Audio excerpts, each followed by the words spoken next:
2020년 9월 24일 큐티 말씀입니다. 에스겔 14장 1절로 11절입니다. 이스라엘 장로 두어 사람이 나와 내 앞에 앉으니 여호와의 말씀이 내게 임하여 이르시되 인자야, 이 사람들이 자기 우상을 마음에 들이며 죄악의 걸림돌을 자기 앞에 두었으니 그들이 내게 묻기를 내가 조금인들 용납하랴. 그런즉 너는 그들에게 말하여 이르라. 나 주 여호와가 말하노라. 이스라엘 족속 중에 그 우상을 마음에 들이며 죄악의 걸림돌을 자기 앞에 두고 선지자에게로 가는 모든 자에게 나 여호와가 그 우상의 수효대로 보응하리니 이는 이스라엘 족속이 다 그 우상으로 말미암아 나를 배반하였으므로 내가 그들이 마음 먹은 대로 그들을 잡으려 함이라. 그런즉 너는 이스라엘 족속에게 이르기를 주 여호와의 말씀에 너희는 마음을 돌이켜 우상을 떠나고 얼굴을 돌려 모든 가증한 것을 떠나라. 이스라엘 족속과 이스라엘 가운데에 거류하는 외국인 중에 누구든지 나를 떠나고 자기 우상을 마음에 들이며 죄악의 걸림돌을 자기 앞에 두고 자기를 위하여 내게 묻고자 하여 선지자에게 가는 모든 자에게는 나 여호와가 친히 응답하여 그 사람을 대적하여 그들을 놀라움과 표징과 속담거리가 되게 하여 내 백성 가운데에서 끊으리니 내가 여호와인 줄 너희가 알리라. 만일 선지자가 유혹을 받고 말을 하면 나 여호와가 그 선지자를 유혹을 받게 하였음이거니와 내가 손을 펴서 내 백성 이스라엘 가운데에서 그를 멸할 것이라. 선지자의 죄악과 그에게 묻는 자의 죄악이 같은즉 각각 자기의 죄악을 담당하리니 이는 이스라엘 족속이 다시는 미혹되어 나를 떠나지 아니하게 하며 다시는 모든 죄로 스스로 더럽히지 아니하게 하여 그들을 내 백성으로 삼고 나는 그들의 하나님이 되려 함이라. 주 여호와의 말씀이니라. 아멘. 8장에서 이스라엘 장로들이 에스겔을 찾아와 하나님의 말씀에 대해 물었던 것처럼 오늘 말씀에도 이스라엘 장로 두어 사람이 에스겔을 찾아옵니다.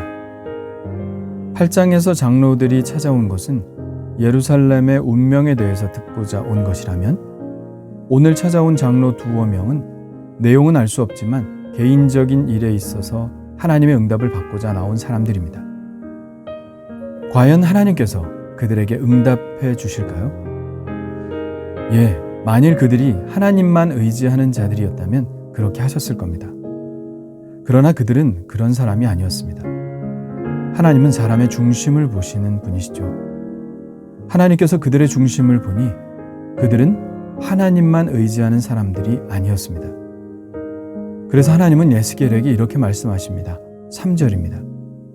인자야, 이 사람들이 자기 우상을 마음에 들이며 죄악의 걸림돌을 자기 앞에 두었으니 그들이 내게 묻기를 내가 조금인들 용납하랴. 그들은 이미 마음속에서 우상을 영접한 사람들입니다. 그런 그들에게 응답해 주실 리가 있을까요? 언감생심, 그런 일은 절대로 일어나지 않을 것입니다. 하나님은 절대로 그들이 하나님께 묻도록 용납하지 않으실 것이라고 말씀하십니다. 이 상황에서 하나님께서 그들에게 해줄 말이 있다면 하나밖에 없을 것입니다. 4절입니다. 그런즉 너는 그들에게 말하여 이르라. 나 주 여호와가 말하노라. 이스라엘 족속 중에 그 우상을 마음에 들이며 죄악의 걸림돌을 자기 우상 앞에 두고 선지자에게로 가는 모든 자에게 나 여호와가 그 우상의 수요대로 보응하리니 이는 이스라엘 족속이 다 그 우상으로 말미암아 나를 배반하였으므로 내가 그들이 마음 먹은 대로 그들을 잡으려 함이라. 벌을 내리시겠다는 말씀밖에는 주실 응답이 없다는 말씀이시죠. 하나님은 모든 기도에 응답하실까요? 아닙니다. 하나님께서 기도 응답을 해주실 수 없는 사람이 있습니다. 하나님 대신 그 마음에 우상을 드린 사람입니다. 우상은 무엇일까요? 다른 신을 믿는 것만이 우상이 아니죠. 하나님보다 더 의지하는 것, 바로 그것이 우상입니다. 그렇다면 우리 마음에 우상이 없다고 정말 자신 있게 말할 수 있을까요? 하나님께서 응답하시는 사람은 오직 하나님만 의지하는 사람입니다. 저에게는 오직 하나님밖에 없습니다. 주님이 나를 박대하시면 나 어디로 가리이까? 이렇게 하나님께만 나아가는 사람입니다. 하나님은 그런 사람들의 기도에만 응답하십니다. 왜 그렇습니까? 그렇지 않은 사람은 하나님께 응답을 못 받으면 다른 곳에 찾아가서 응답을 구할 사람들이기 때문입니다. 문제는 그 마음을 하나님께서 이미 다 아신다는 것이죠. 그래서 우리는 선택해야 하는 것입니다. 누구에게 속할 것인가? 양다리를 걸칠 수는 없습니다.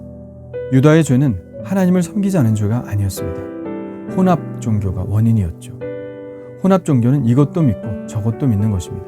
그것이 바로 유다의 죄였습니다. 하나님께서 가장 싫어하시는 것이 바로 그것입니다. 그래서 선택해야 합니다. 하나님께 속할 것인지 아니면 다른 우상을 찾아갈 것인지. 이미 우상을 마음에 들인 사람에게 하나님께서 주실 응답은 복이 아니라 화였습니다. 8절 말씀입니다. 그 사람을 대적하여 그들을 놀라움과 표징과 속담거리가 되게 하여 내 백성 가운데에서 끊으리니 내가 여호와인 줄을 너희가 알리라. 여기서 놀라움과 표징과 속담거리가 되게 하겠다는 말씀은 그들의 잘못된 행위를 모든 사람에게 드러내어 하나님이 주시는 교훈을 삼겠다는 말씀입니다. 그들이 화를 당하는 것을 모든 사람이 눈으로 볼 수 있게 하시고 사람들의 입에 오르내리시도록 하시겠다는 말씀이죠. 얼마나 무서운 말씀입니까? 둘로 나뉘어진 마음은 하나님께서 가장 싫어하시는 것이고 우리가 계속해서 그 마음을 갖고 있기를 원한다면 하나님의 진노는 피할 수 없는 것이 될 것입니다. 하나님은 에스겔에게도 경고하십니다. 만일 선지자가 유혹을 받고 말을 하면 내가 손을 펴서 내 백성 이스라엘 가운데에서 그를 멸할 것이라. 그런 사람들에게 이끌려 그들의 말을 들어주고 기도해주고 하면 선지자에게도 그 죄를 물으시겠다는 것입니다. 왜 그럴까요? 선지자가 그렇게 하면 그들에게 면죄부를 주는 것이기 때문입니다. 하나님이 죄에 있다 말하는 자를 죄 없다 하는 것이기 때문입니다. 그들은 그 죄의 중독에서 벗어나지 못하게 되고 계속해서 혼합적인 종교의 삶을 살도록 조장하는 것이기 때문입니다. 미국에서 목회하시는 목사님이 이런 이야기를 하셨습니다. 어느 날 어떤 여자 권사님이 아들이 차를 샀다고 하면서 기도를 해달라고 하기에 운전석에 앉아서 기도를 했답니다. 그런데 그 운전대 밑에 뭔가 매달려 있어서 무릎에 자꾸 부딪히더랍니다. 그래서 기도가 끝나고 보니 북어대가리가 대롱대롱 매달려 있었다는 것이죠. 그 권사님을 쳐다보았더니 그 권사님이 사고 나면 안 되잖아요 하더랍니다. 그 자리에서 뭐라고 하지는 못했지만 그 목사님은 갑자기 자기가 무당이 된 느낌이 들었다고 합니다. 이 정도면 성경의 말씀들이 과연 과거의 일일까요? 지금도 여전히 우상을 마음에 들이고 또 하나님께 찾아와서 응답을 구하는 일이 일어나고 있지 않습니까? 하나님이 원하시는 것은 분명합니다. 오직 하나님, 그리고 오직 내 백성, 이 관계입니다. 11절에 하나님이 진정 원하시는 관계가 무엇인지 하나님이 직접 밝히시고 있습니다.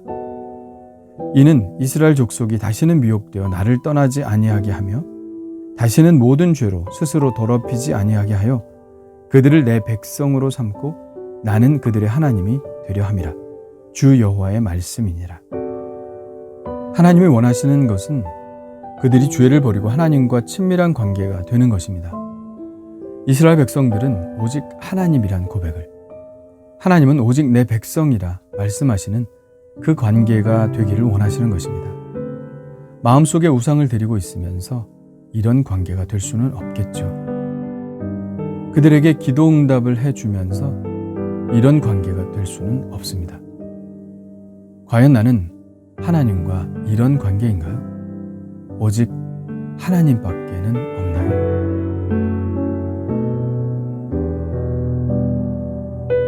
주님 감사합니다. 중심을 보시는 하나님께 저의 마음의 간사함을 들킨 것 같아 부끄럽습니다.